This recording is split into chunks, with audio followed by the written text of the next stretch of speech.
यहाँ जो MTS है उसको तकरीबन 50,000 रुपये तनख्वाह मिल रही है और इन लोगों को 24-25 हज़ार रुपये तनख्वाह मिल रही है, तो तनख्वाह डबल हो जाएगी आपकी।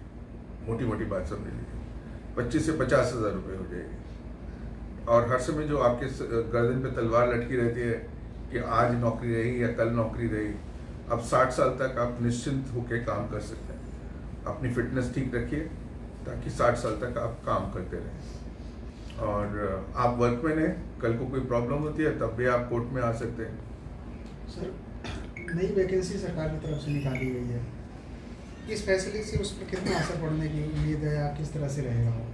देखिए, जो मुझे समझ में आता है तकरीबन 10,000 कुछ वैकेंसीज हैं, उसमें से 8,000 के ऊपर ये लोग काम कर रहे हैं, बाकी रह गई 2,000। वो 2,000 वैकेंसी जो है सरकार भर्ती कर सकती है, और बाकी जो ये 1,500 लोग हैं इनको तो कोई हटा नहीं सकता। कोर्ट का ऑर्डर है, और ये कोर्ट का ऑर्डर ऐसा अच्छा ऑर्डर है, ये सुप्रीम कोर्ट तक चलेगा। अगर मैनेजमेंट इसको चैलेंज भी करता है तो मैनेजमेंट यहाँ भी हारा है, आगे भी हारेगा। ये 1,500 लोगों में जो सरकार कहती है कि फिटनेस का बड़ा सवाल है सर, आप भी फिटनेस का मुद्दा उठा रहे हैं, तो किस तरह से इसको? फिटनेस, जो मेरा कहने का मतलब फिटनेस है कि भाई ब्लड प्रेशर ठीक हो, बाकी जो नॉर्मल पैरामीटर्स होते हैं, आंखों से दिखाई देता हो, हैंडीकैप ना हो, एक नॉर्मल तरीके से जो हेल्दी होता है वो हेल्दी होना चाहिए।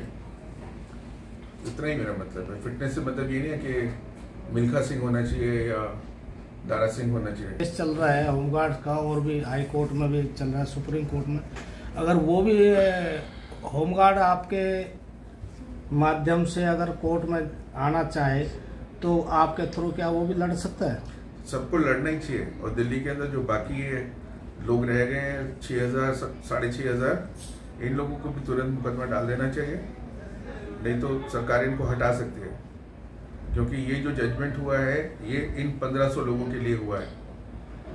तो अगर किसी को भी, कोई भी जिसकी भी दिलचस्पी है, उनको कोर्ट में जाना ही पड़ेगा। बिना कोर्ट में जाए उनको मुक्ति नहीं मिलेगी। सर, हमने जो इनके डिपार्टमेंट में जा करके इनके DG से और कमांडेंट से पूछा है तो उनका उत्तर यही रहा है कि ये जाए, हम नीचे की कोर्ट का जो है जवाब तो वहाँ देंगे, लेकिन जो हमारी होम डिपार्टमेंट है उसके अगेंस्ट हम चलते हैं तो हो सकता है हम इसको ना फॉलो करें। उसमें क्या कहेंगे आप? देखिए, कोर्ट का ऑर्डर है, और एक तो और दूसरी बात बता दूं, कोई भी कोर्ट नीचे की कोर्ट नहीं होती है, सिर्फ कोर्ट होती है। कोई कोर्ट हिंदुस्तान में ये नहीं कह सकते ये नीचे की कोर्ट है। और जो नीचे की कोर्ट कर देती है, क्योंकि नीचे की कोर्ट ने फैक्ट फाइंडिंग दिया है, सारी गवाही उनके सामने हुई है, जो मैनेजमेंट से लोगों ने गवाही दिया उसमें उन्हें माना है कि आप लोग वर्कर का काम करते हैं, आप लोग ड्राइवर का काम कर रहे हैं, डाटा एंट्री ऑपरेटर का काम कर रहे हैं, MTS का काम कर रहे हैं, PN का काम कर रहे हैं, चौकीदार का काम कर रहे हैं। ये बात उन्होंने खुद मानी है, तो और ऑन ओथ मानी है, शपथ खा के उन्होंने ये कोर्ट के अंदर दिया है। तो इससे ये कैसे निकल सकते हैं? इससे नहीं निकल सकते ये। इनको तो इस जजमेंट को मानना ही पड़ेगा, इसके अलावा कोई चारा नहीं है इनके पास। सर, इस केस को लेकर जैसे आपने इतनी बड़ी संख्या में लोगों को राहत दी है, तो कैसा अनुभव रहा आपका इस केस को लेकर?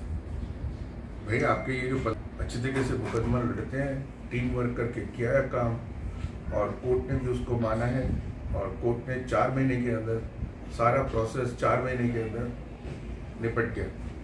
और बहुत अच्छा, मैं जज साहब का, न्यायपालिका दोनों का धन्यवाद करता हूँ आपकी तरफ से। ये बहुत अच्छा जजमेंट आपके फेवर में लिखा है, और मैं समझता हूँ इससे आपका और आपके परिवार के अंदर खुशहाली आएगी। सर, नवरात्र चल रहे हैं, आस लगा कर ये संस्था आपके पास आई है, तो आप अपनी तरफ से जो है कोर्ट की तरफ से क्या संदेश देना चाहेंगे?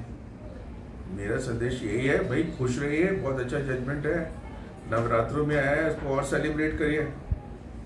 हाँ, और जो भी नवरात्रों में जिस तरीके से भी सेलिब्रेट कर सकते हो आप सेलिब्रेट करो, इसको अपने परिवार के साथ भी शेयर करो, और अपने दोस्तों को भी बताओ कि भाई हम लोगों के लिए न्यायपालिका ने एक बहुत अच्छा तोहफा दिया है हमारे को 2024 में, और मोदी जी का भी इसमें बहुत सहयोग है, क्योंकि जैसी न्यायपालिका अच्छी न्यायपालिका उन्होंने रखी है, इसी वजह से आप लोगों को बेनिफिट मिल रहा है, तो हम तो मोदी जी का भी धन्यवाद करते हैं। जी ठीक है। Thank you.